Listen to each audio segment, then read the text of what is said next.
देखिए, मैं रिंकू देवी अच्छा ज़िंदगी में बोल रही हूँ। कार्तिक मास में नहाने का महत्व के बारे में मैं बताऊँगी और दान पुण्य के बारे में बताऊँगी। करने से क्या लाभ मिलता है और क्या फ़ायदा है, इसके बारे में मैं बताऊँगी। देखिए, कार्तिक मास में नहाने से स्नान दान का बहुत महत्वपूर्ण माना गया है।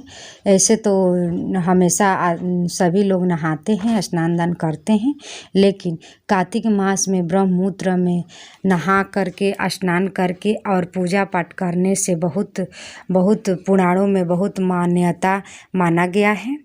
ब्रह्मपुत्र में जो पूजा होता है कार्तिक मास में, तो सभी देवी देवता खुश रहते हैं और दान पुण्य भी करना चाहिए। जो दान पुण्य होता है वो भगवान के द्वारा मिलता है और बहुत फलदायक भी होता है। जैसे कि सुबह ब्रह्मपुत्र में उठ करके और नहा करके स्नान दान करके उसके बाद पूजा वूजा करें तो बहुत लाभदायक होता है। जैसे कि सबसे महत्व कार्तिक मास में नहाने का महत्व है कि नदी तालाब या बड़े बड़े गंगा और तीर्थ स्थान पर नहाने जाते हैं तो बहुत महत्वपूर्ण माना गया है। लेकिन जिन लोग को सुविधा नहीं है, नहीं जा सकते हैं, तो वो घर में भी नहा सकते हैं। ब्रह्मपुत्र में उतना ही फल मिलेगा, लेकिन गंगा जल डाल करके नहाएं या तुलसी पत्ता डाल करके नहाएं तो और लाभदायक होता है और शुभ होता है। उसके बाद कुसा घास जो होता है उसको पानी में डाल करके और उसके बाद भगवान को स्नान करके पूजा पाठ करें। जैसे कि तुलसी माँ हुआ, कार्तिक मास में तुलसी माँ को भी पूजा बहुत धूमधाम से मनाया जाता है। माँ लक्ष्मी को भी पूजा और विष्णु भगवान का भी पूजा किया जाता है। वैसे कार्तिक जी को भी पूजा होता है, इसीलिए कार्तिक मास में कार्तिक भगवान का पूजा भी किए जाते हैं। उसके बाद धनतेरस भी आता है कार्तिक मास में। ये मास बहुत शुभ माना गया है।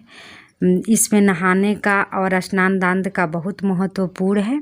कार्तिक मास में नहा करके और खाना खाने से पहले कुछ दान पुण्य करते हैं तो बहुत फलदायक होता है। और उसके बाद में नहा धोआ करके और नहीं हो सके तो थोड़ा सा एक मुट्ठी चावल निकाल दे या गऊ का खिला दे या चिड़िया को खिला दे या पंडित को दान भी दे सकते हैं। अपना शक्ति अनुसार कार्तिक मास में नहा करके दान किया जाता है।